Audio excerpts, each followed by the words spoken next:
Hi everyone, welcome to Relentless Lore. I'm Sarah Mack, and this is your story update for Rivals of Ixalan. The Arbiter of Law left chaos in his wake.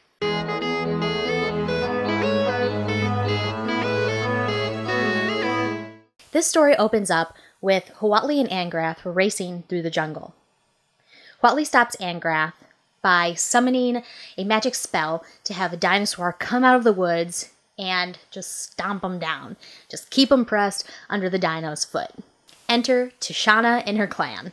Tishana and Huatli join forces again to go towards the city. As they're walking in, Tishana sees Kumina fall from one of the top chambers in Orazka. She's able to use her magic to cushion his fall as best as she can with the nature surrounding them. They finally reach him and find him injured and find out that the vampires are in the top chamber of the temple. Then the pirates of the Belligerent appear, and they're all racing to the top chamber.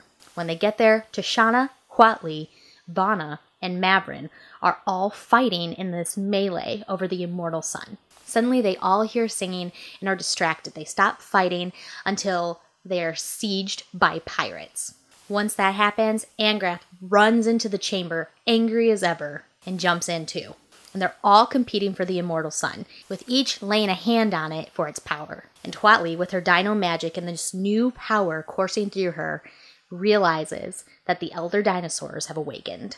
Meanwhile, Jace and Vraska are confronting Azor, the Sphinx. Azor tells them of his life mission to spread law and order through the planes of the multiverse. Vraska feels he has only left chaos in his wake, based on her life on Ravnica and what she saw of the guilds, and based on what she experienced in Ixalan. After a brief battle and confrontation, Jace has the Sphinx pinned down, and as the Living Guild Pact begins to search for more information and settles on his fate.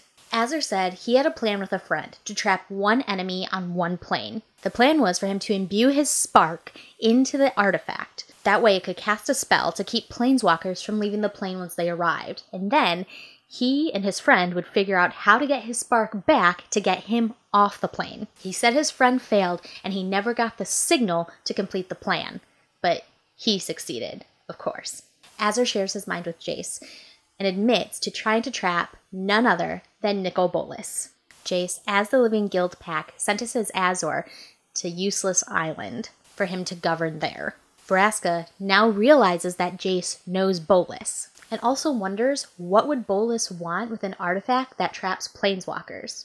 Jace tells her she needs to know who she's working for. Well, I've reached my end step. If you're enjoying these story updates so far, give this video a thumbs up. Also, I want to know your thoughts.